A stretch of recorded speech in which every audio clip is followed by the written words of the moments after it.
우리가 계속해서 신앙의 인물들의 기도를 살펴가는 가운데 있습니다. 오늘은 특별히 야베스라는 인물의 기도를 통해 하나님 주시는 교훈을 함께 살펴보기를 원합니다. 하나님의 말씀은 역대상 4장입니다. 구약성경 614페이지 역대상 4장 9절에서 10절 말씀입니다. 한 목소리로 한번 같이 읽었으면 좋겠습니다.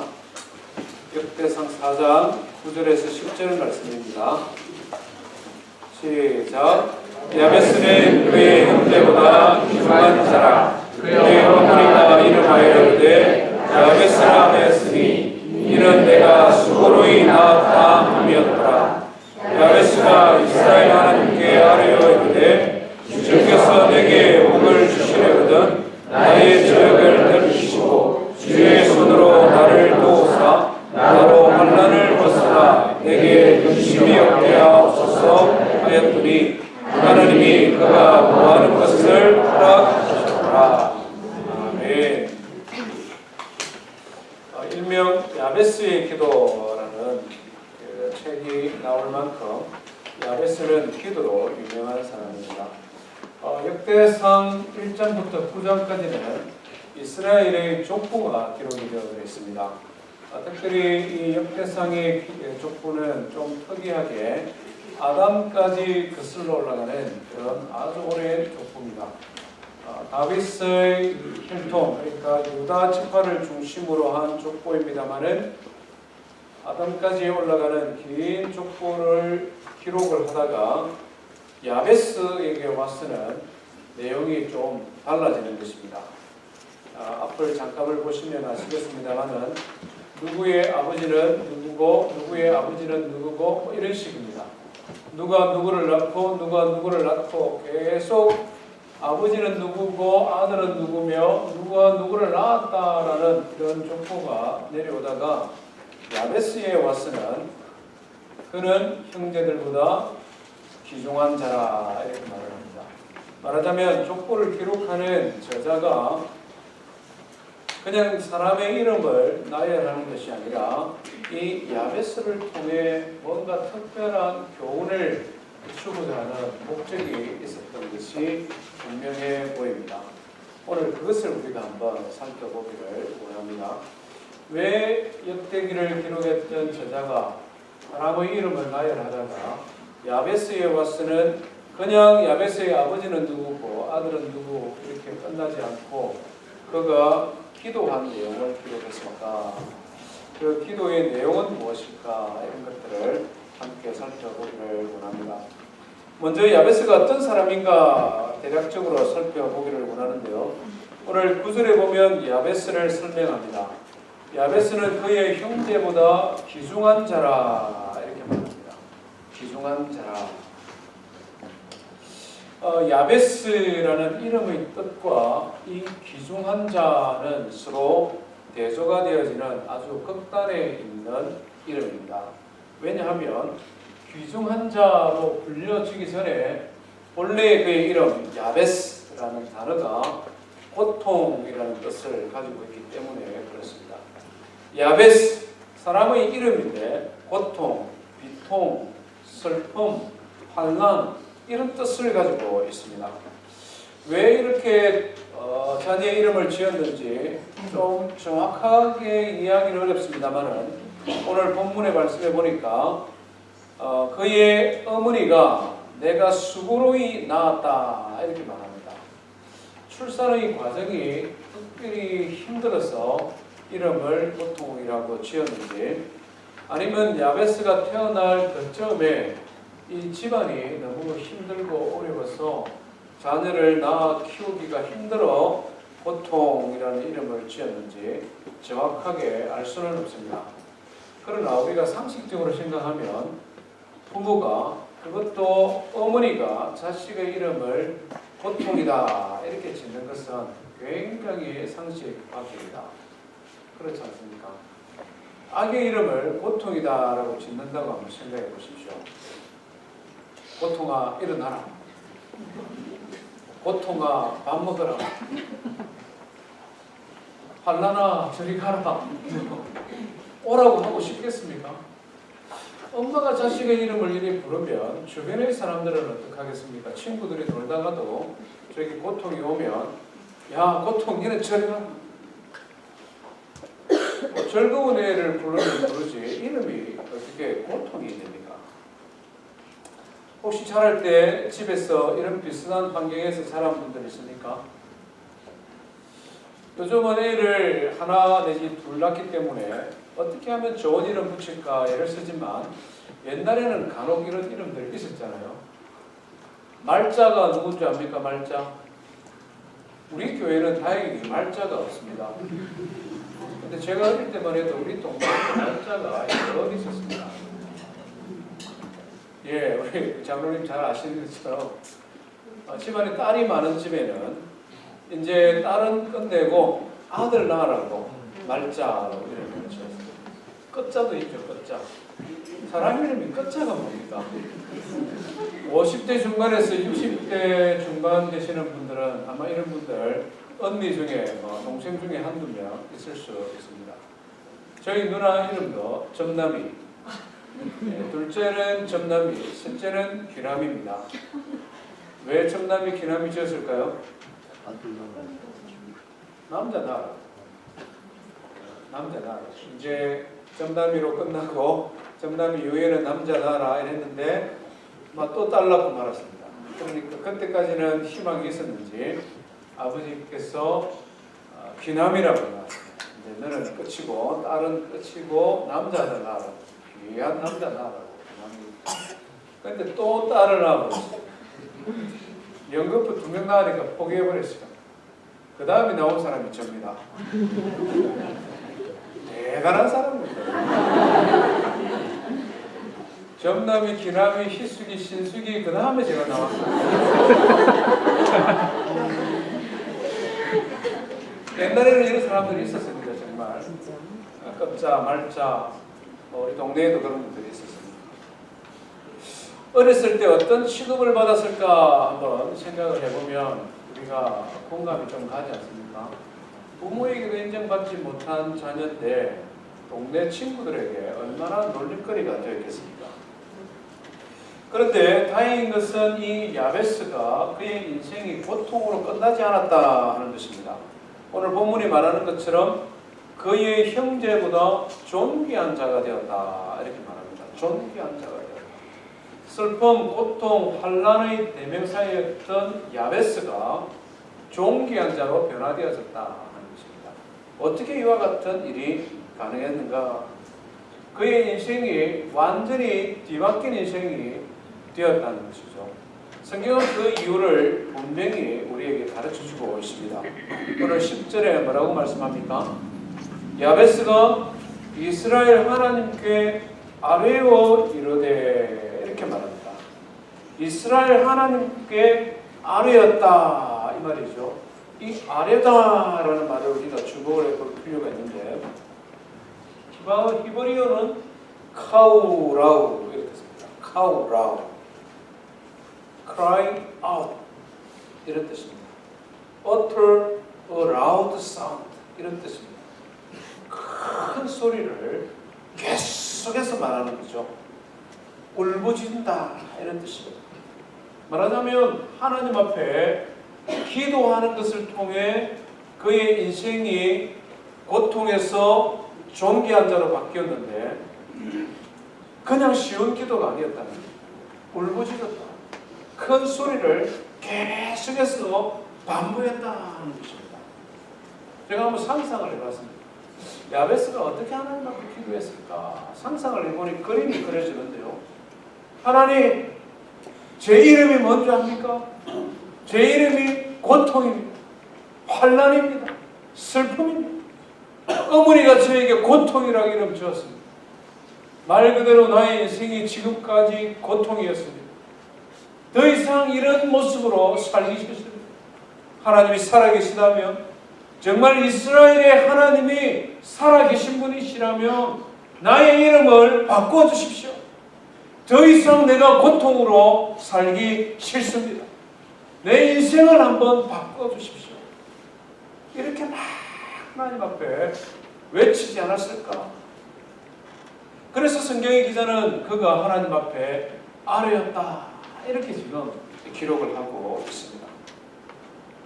야베스의 기도 한마디로 말하면 내 인생을 한번 바꾸어 주십시오. 이것이 그의 기도의 제목이었습니다. 우리 간혹 인생 역전 이런 말 하지 않습니까? 인생 역전이다. 어떤 사람은 로또에 당첨되면 인생 역전이라고 이야기합니다. 어떤 사람은 장가 잘 가고 시집 잘 가면 인생이 역전됐다고 말합니다. 식당하는 사람은 식당에 좋은 메뉴를 개발하면 비즈니스 하는 사람들은 남들보다 좋은 아이디어를 가지고 어떤 특별한 아이템을 개발하면 인생이 역전이 된다 이렇게 말을 합니다. 그런다고 인생이 역전되는 것이 아니죠. 복의 근원이 되신 살아계신 하나님을 만나고 그 하나님께서 우리의 삶을 변화시켜 주실 그때에 우리의 인생이 변화되어지는 줄을 믿으시기를 바랍니다. 잠을 보면 지혜의 글이지 않습니까? 이것을 너무나 분명히 우리에게 가르쳐줍니다. 나를 사랑하는 자들이 나의 사랑을 입으며 나를 간절히 찾는 자가 나를 만날 것이니라. 하나님께서 하시는 말씀입니다. 우리가 하나님을 사랑하고 하나님을 간절히 찾고 만나면 그 하나님께서 우리에게 복을 주시는데 그때 비로소 우리의 삶이 변화되어질 수 있음을 믿으시기 바랍니다. 이 야베스는 하나님 앞에 그렇게 울부짖었습니다. 그리고는 기도했는데요. 그가 구체적으로 뭐라고 기도했는가? 그 기도의 내용을 우리가 한번 살펴보기를 원합니다. 10절 말씀을 다시 한번 보십시오. 야베스가 이스라엘 하나님께 아뢰어 기도했는데 기도의 내용이 뭐냐? 주께서 너에게 복을 주시려거든 이렇게 말합니다. 복을 주시려거든. 이 뉘앙스가 잘 못 살아납니다. 이걸 잘못 해석하면 하나님 복 주시고 싶으면 주시고 안 주셔도 되면 안 주셔도 됩니다. 이런 좀 느낌이잖아요. 이 개역 개정 성경이 잘 번역을 했는데 이런 대목에 가면 좀 실망스럽습니다. 예전 성경은 이걸 어떻게 번역을 했습니까? 혹시 기억하시는 분 있습니까? 주께서 내게 복을 주시려거든 이렇게 말하지 않고 내게 복의 복을 다하소서 이렇게 기록하고 있습니다. 내게 복의 복을 다하소서. 이것이 좀 더 정확한 표현 같습니다. 말하자면 이런 것이죠. 이스라엘 하나님께서 복의 근원이 되십니까? 그렇다면 나에게 복을 주시되 더 많이 주십시오. 큰 복을 주십시오. 이렇게 그가 기도했다 하는 것입니다. 내가 지금까지는 고통, 환난, 슬픔 이렇게 사람들이 나를 불렀습니다. 나의 인생도 그런 인생이었습니다. 그런데 하나님 나에게 복을 주셔되 큰 복을 주셔서 나의 인생을 한번 변화시켜 주십시오. 그가 이렇게 하나님께 울부짖었다 하는 것입니다. 야곱이 21년 만에 그의 집 고향으로 돌아갈 때 야곱강 나루트에서 그 밤에 하나님의 사자를 붙들고 기도했던 장면이 떠오르지 않습니까? 야곱이 뭐라고 기도했습니까? 당신이 나에게 축복하지 않으면 내가 이 손을 놓기를 않겠습니다. 당신이 나에게 복 주시지 않는다면 나는 절대 당신에게 물러서지를 않겠습니다. 나에게 복 주실 때까지 내가 이 신음을 거치지 않겠습니다. 그가 때를 쓰며 기도했던 모습 그대로 지금 야베스가 하나님 앞에 복을 구하고 있다 하는 것입니다. 오늘 주일날 나와 예배하는 저와 우리 모든 성도 여러분 야베스의 기도로 함께 기도하기를 원합니다. 우리가 예배하는 하나님은 복의 근원이십니다. 우리가 사모하는 모든 복의 주인이 하나님이시다는 것이죠. 재물의 복, 장수의 복, 건강하게 오래 사는 복, 자녀의 복, 이 땅의 모든 기름진 것들이 하나님께로부터 임하는 것을 믿으시기를 바랍니다. 이 땅의 물질의 복뿐만 아니라 하늘의 신령한 복, 모든 복이 하나님께로부터 말미암다. 하나님께서 친히 하나님의 백성을 부르실 때에 이것을 약속해 주셨습니다. 하나님께서 아브라함을 부르시면서 뭐라고 말씀합니까? 아브라함아, 아브라함아, 더 이상 우상 숭배하는 세상의 길을 걸어가지 말아라. 더 이상 멸망의 길을 걸어가지 말고 너희의 고향을 떠나고 아버지를 떠나고 가족을 떠나 나를 따르라 라고 말씀하면서 뭐라고 말씀합니까? 내가 너에게 복을 주겠다라고 말씀합니다. 내가 너에게 복을 주겠다. 그렇게 가지고 싶으냐? 그렇게 소망하였던 그 복을 내가 너에게 주겠다. 내 이름을 창대하게 하고 너희의 자손을 많게 하고 너를 모든 나라의 아버지로 내가 삼아 주겠다. 복을 약속하고 있습니다. 신명기 28장은 이 복과 관련되어서 아주 유명한 장이죠. 하나님께서 얼마나 하나님의 자녀들을 축복하기를 원하시는지 하나님이 약속하는 몇 가지 복만 소개해 드릴게요. 신명기 28장 2절에서 6절을 보니 이렇게 말합니다. 내 하나님 여호와의 말씀을 청종하라. 그리하면 이 모든 복을 내가 너희에게 줄 터인데 라고 말씀하면서 내가 성읍에서도 복을 받고 들에서도 복을 받을 것이며 내 몸의 자녀와 내 토지의 소산과 내 짐승의 새끼와 소와 양의 새끼가 복을 받을 것이며 내 광주리와 떡반죽 그릇이 복을 받을 것이며 내가 들어와도 복을 받고 나가도 복을 받을 것이다. 아멘 안 합니까? 참 신기하네. 하나님께서 지금 하나님의 백성들에게 말씀하는 거잖아요. 하나님께서 말씀하시는 거예요. 내 성읍에서도 복을 받고 들에서도 복을 받을 것이다. 너뿐만 아니라 내 몸에서 나는 자녀와 단지 자녀뿐만 아니라 내 집안에 키우는 모든 짐승들, 소산까지 복을 받을 것이다. 얼마나 하나님께서는 하나님의 자녀들을 복주기 원하시는지 모릅니다. 민수기에 보면 하나님께서 아론과 그의 아들들을 부르면서 말씀하시죠. 대제사장이지 않습니까? 아론아, 이리 오너라. 이 백성들을 향하는 나의 마음을 보여주리라 이러면서 말씀합니다. 그러면서 뭐라고 말하느냐면 너희는 이스라엘 자손을 위하여 이렇게 축복하라. 이스라엘 자손들을 위하여 복을 빌으라 이 말입니다. 이스라엘 자손들을 위하여 기도해줘라. 어떻게 기도하느냐?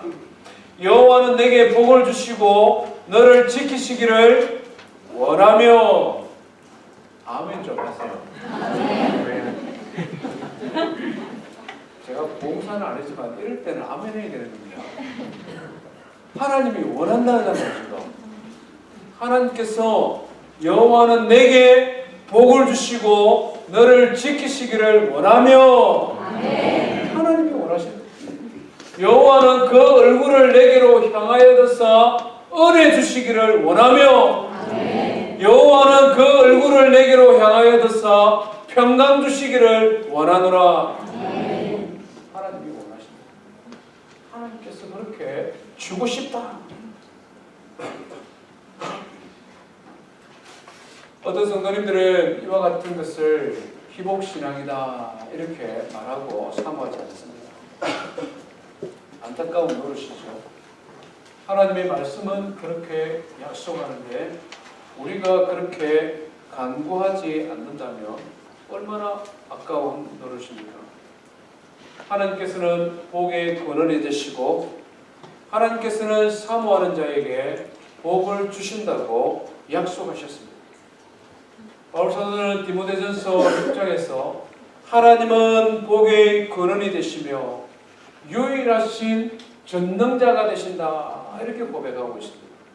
우리 하나님께서 유일한 전능자가 되셔서 당신을 사랑하고 당신을 섬기는 자녀들에게 이 땅의 풍성한 복으로 채워주심을 믿으시기를 바랍니다.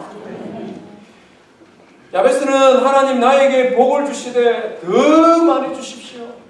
기왕이면 더 풍성하게 복을 주십시오 라고 말하면서 자기가 생각하는 복이 무엇인지를 구체적으로 말을 하고 있습니다.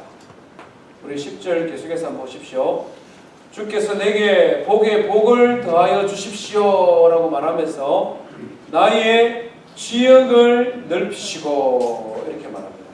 나의 지역을 넓혀주십시오.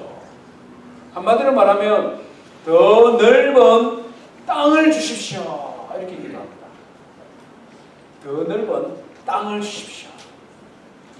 야베스가 살았던 시대는 농경시대입니다. 농사짓는 시대에 목축하고 짐승을 키우는 시대입니다. 그래서 그는 하나님 앞에 더 큰 땅을 주십시오 이렇게 기도합니다. 야베스는 옛날에도 부동산 투자하는 것이 성공의 비결이라는 것을 알았는 모양입니다. 그죠? 기왕이면 땅 부자가 부자 되니까 땅 많이 주십시오. 우리가 이렇게 생각을 하면 성경을 조금 알고 기도하는 것이 됩니다. 왜 야베스는 땅을 더 넓은 땅을 달라고 기도했을까? 이유가 있다는 것입니다. 그가 땅 부자가 되고 싶어서 그렇게 기도한 것이 아니라 땅 욕심이 많아서 그렇게 기도한 것이 아니라 그는 하나님의 약속에 대한 기대와 욕심이 컸다는 것입니다. 하나님께서 친히 말씀하셨죠. 모세와 여호수아와 이스라엘 백성들에게 말씀하셨습니다. 내가 너희들에게 젖과 꿀이 흐르는 땅을 주겠다 약속하셨습니다. 말하자면 종살이하고 있는 애굽에서 그들을 구원하여 내셔서는 지금은 이스라엘 땅, 약속의 땅, 가나안 땅, 그 땅을 향하여 가라라고 말씀하면서 너와 너의 후손에게 이 약속의 땅을 내가 주겠다 약속하셨습니다. 이스라엘 백성들은 그 약속을 붙들고 출애굽했죠. 그리고 여호수아 장군과 출애굽의 광야의 생활을 경험했던 많은 장로님들이 살아있을 때에는 열심히 약속의 땅을 점령해 갔습니다. 하나님이 약속하셨고 하나님이 주셨으니 이 땅을 나와 나의 후손에게 주십시오라고 점점점 그 땅을 넓혀 갔습니다. 그런데 이 첫 번째 1세대들이 다 하나님의 부르심을 받고 난 다음에 사람들의 마음에 나태한 마음이 생기는 것입니다. 이제 이만하면 됐다는 마음이 생기죠. 하나님께서 약속하신 그 땅은 굉장히 크고 넓은데 이 정도면 나와 우리 가족들이 살만하다. 이 정도면 우리 김씨 집안이 여기 모여 살면 좋거든. 하나님께서 약속하신 땅을 더 이상 정복하려고 하지를 않는 것입니다. 그것이 야베스가 살았던 사사시대의 모습입니다. 하나님 주신 요것만 가지고 있어도 충분하다는 것입니다. 왜 그렇습니까? 약속의 땅을 쟁취하기 위해서는 더 많은 수고, 더 많은 헌신, 더 많은 노력이 필요하기 때문에 그렇습니다. 아무리 많은 큰 땅을 하나님이 주셨다 하더라도 그 땅을 그냥 거저 받는 것이 아니라 그 땅을 나의 땅으로 만들기 위해서는 개간도 해야 되고 그곳에 사는 나쁜 짐승도 몰아내야 되고 이미 그곳에 자리 잡고 있는 사람과 경쟁도 하고 싸워야 되니까 그거 싫다는 거예요. 그래서 사사시대에 문제가 생기잖아요. 하나님의 약속한 그 약속을 잊어버리고 그냥 적당하게 타협하고 살려고 하는 그런 시대에 살았던 야베스가 땅 부자가 되고 싶어서 하나님 앞에 이와 같은 말하는 것이 아니라는 것입니다. 하나님께서 우리 조상들에게 약속하셨지 않습니까? 하나님께서 복을 약속하셨지 않습니까? 그 하나님의 복이 정말 주님이 주시기를 원하는 것이라며 나에게 땅을 주십시오. 땅을 주시되 더 많이 주십시오. 하나님 앞에 기도하고 있는 것입니다. 오늘 이 시대는 야베스가 살았던 시대처럼 농경시대는 아닙니다. 그렇다면 땅을 달라는 야베스의 기도는 우리가 어떻게 본받을 수 있을까요?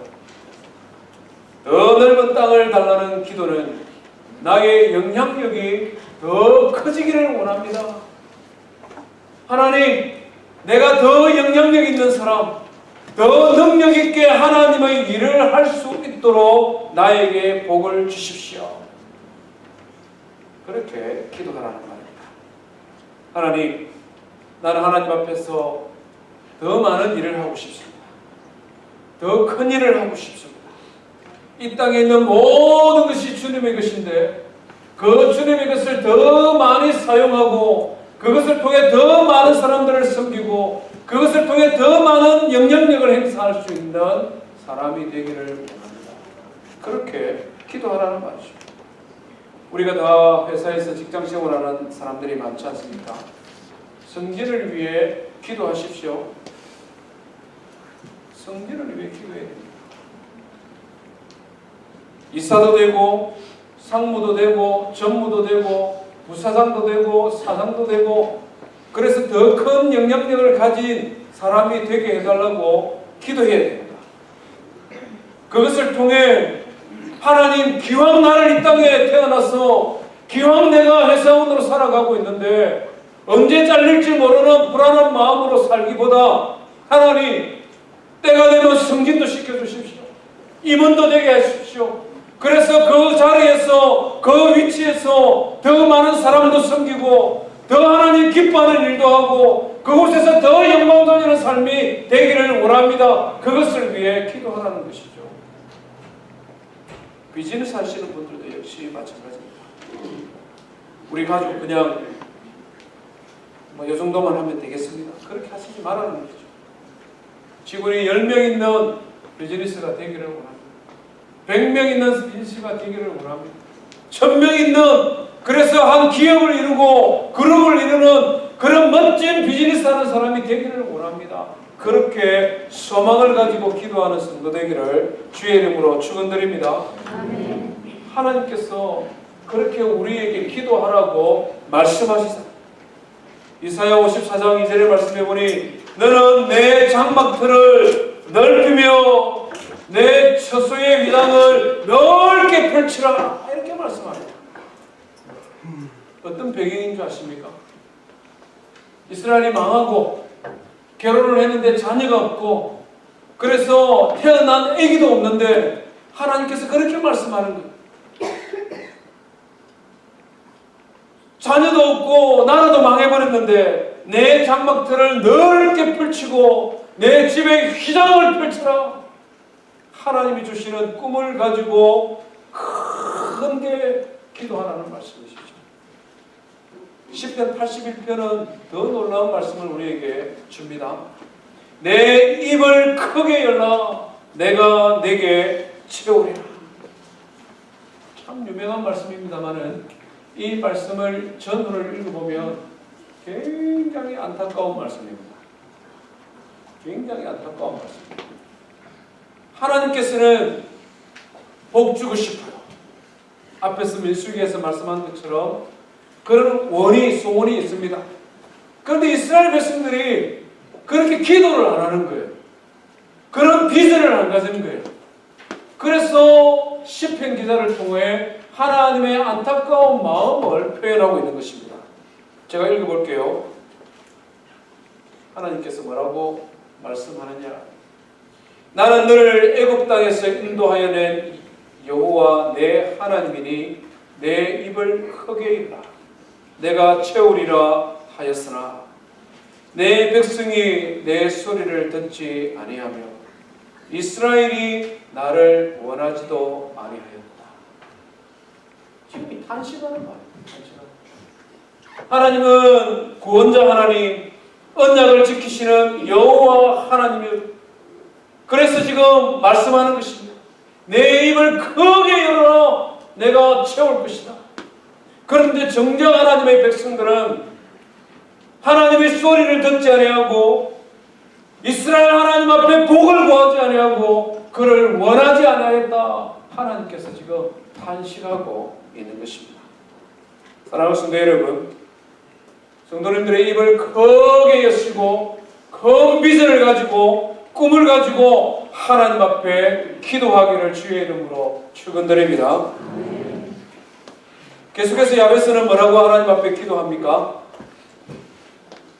주의 손으로부터 한번 같이 읽습니다. 시작. 주의 손으로 나를 도우사 나로 환난을 벗으나 내게 근심이 없게 하옵소서 하였더니 하나님이 그가 구하는 것을 허락하셨더라. 아멘. 나로 환난에서 벗으나 근심이 없게 하옵소서. 여기서 말하는 이 환난이라는 말이 오늘을 보면 야베스거든요. 야베스. 지금 자기 이름 가지고 기도하는 것입니다. 내가 야베스 때 이제는 야베스에서 벗어나 근심이 없는 삶을 살게 하여 주십시오. 더 이상 야베스의 삶이 아닌 축복의 삶이 되기를 원합니다. 더 이상 고통의 삶이 아닌 평화의 삶이 되기를 원합니다. 더 이상 절망의 삶이 아닌 희망의 삶이 되기를 원합니다. 하나님께서 나에게 복을 주십시오. 얼마나 그가 이름 때문에 스트레스를 받았는지 이름을 바꿔주십시오 라는 기도와 마찬가지입니다. 구체적으로는 그가 얼마나 무슨 일로 이렇게 힘들고 어려웠는지를 정확하게 기록하고 있지는 않습니다만은 일상을 살아가는 우리가 다 경험할 수 있는 일들 아니겠습니까? 인간관계 때문에 갈등도 있고 돈이 없고 가난해서 힘든 것도 있고 직장에서 승진이 제대로 안 되어서 사람들에게 무시당하는 것 같아 속상한 것도 있고 비즈니스를 시작했는데 마음대로 안 되고 직원들은 말썽을 부리고 그래서 이런 모든 것이 말 그대로 고통입니다. 그래서 지금 하나님 앞에 기도하는 거예요. 이 고통은 물러가게 하시고 하나님 주시는 복을 나에게 다하여 주십시오. 적극적으로는 고통에서 벗어나 축복의 사람이 되게 해달라는 기도입니다. 지금까지는 야베스였으나 이제는 축복의 삶을 살아가기를 원합니다. 나 하나 근심 없는 인생으로 끝나는 것이 아니라 나를 통하여 하나님이 주시는 은혜와 복을 많은 사람들과 나누는 그런 인생이 되기를 원합니다. 그것이 그의 기도의 제목이었습니다. 우리는 우리의 지경이 넓혀지도록 기도할 때에 우리의 마음의 지경도 넓혀지도록 하나님 앞에 기도해야 되겠습니다. 왜 그렇습니까? 하나님께서 우리에게 많은 것을 주셔도 우리 마음이 넓어지지 않으면 그거를 감당을 하지를 못하잖아요. 하나님이 주시는 마음, 너그러운 마음, 이해하고 용납하는 마음, 그래서 다른 사람을 품어갈 수 있는 이런 마음의 그릇이 커지지 못하면 높은 위치에 올라가면 오히려 더 머리 아프잖아요. 요즘 한국에 보면 또 대기업에 이 집안에 또 이런 일이 드러나서 사람들 사이에 입에 오르락내리락 하고 있습니다.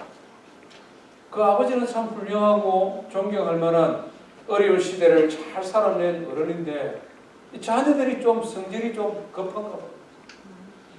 젊은 나이에 고생 없이 높은 직위에 올라가다 보니까 사람에 대한 이해도 부족하고 감정도 주체하지 못하고 그래서 막 생각나는 대로 성질대로 행동하다 보니까 오히려 사람들에게 고통을 주는 것입니다.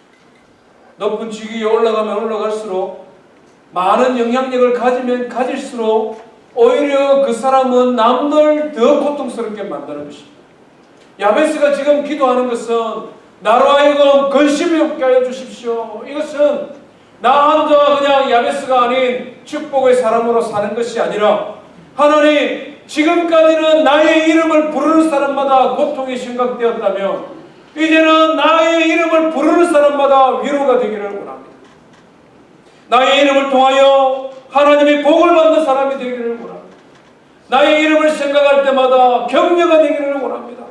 나의 이름을 생각할 때마다 사람들에게 기쁨을 주는 자가 되기를 원합니다. 하나님 나를 그런 사람으로 사용하여 주십시오. 그가 드렸던 기도의 제목입니다.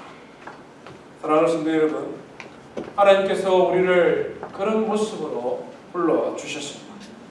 고린도후서 2장 15절의 말씀해 보니 우리는 구원을 받는 자들에게나 망하는 자들에게나 하나님 앞에서 그리스도의 향기니라고 말씀합니다. 망하는 자 앞에서나 구원받는 자 앞에서나, 이 무슨 말입니까?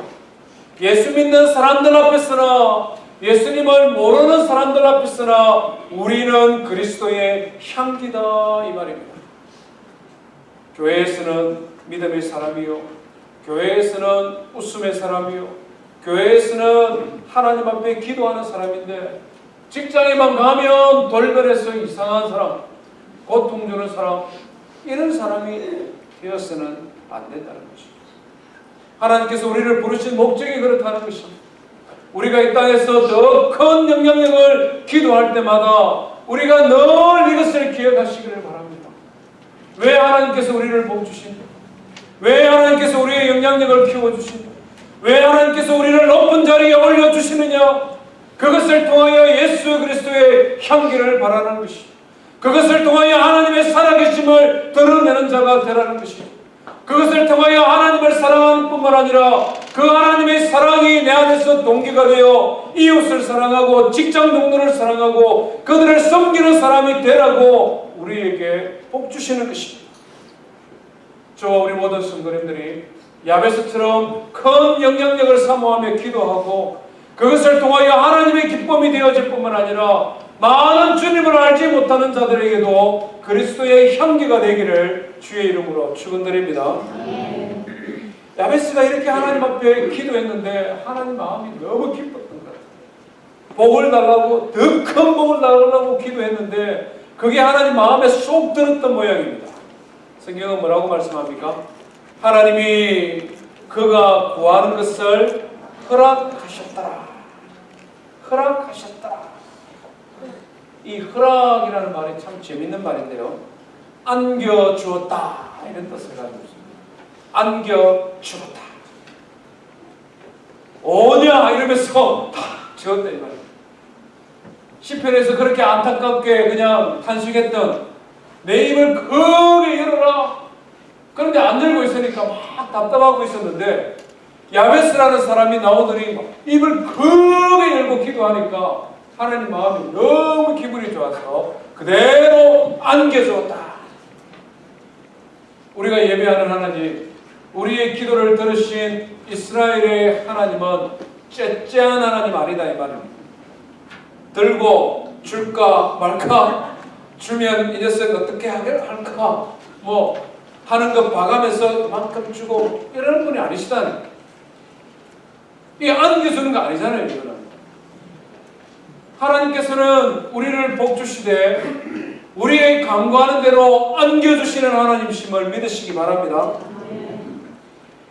에베소서 3장 20절에 보니까요, 바울 사도는 하나님에 대하여 고백하면서 우리 하나님은 어떤 분이시냐, 우리 가운데 역사하시는 하나님은 우리의 온갖 구하는 것이나 생각하는 것에 넘치도록 주시는 분이시다, 이렇게 고백하고 있습니다. 우리의 생각하는 것보다도, 우리가 구하는 것보다도 넘치도록 생각하시고 넘치도록 주시는 분이 우리가 예배하는 하나님이시다. 야베스의 기도가 우리에게 가르쳐주는 교훈은 너무나 분명합니다. 야베스는 지금까지 그의 인생의 삶을 돌아보며 그 인생이 변화되기를 원했습니다. 그 인생이 변화되는 분명한 방법을 그는 알았습니다. 모든 생각과 간구하는 것에 넘치도록 주시는 하나님, 그 하나님을 믿고 그 하나님 앞에 복을 주시되 더 많은 복을 달라고 하나님 앞에 기도했습니다. 저와 우리 모든 성도님들의 삶에 이런 기도가 있기를 원합니다. 이와 같은 기도가 응답되어지는 역사가 있기를 주의 이름으로 축원드립니다. 우리 말씀 기억하며 함께 하나님 앞에 찬송하십시다.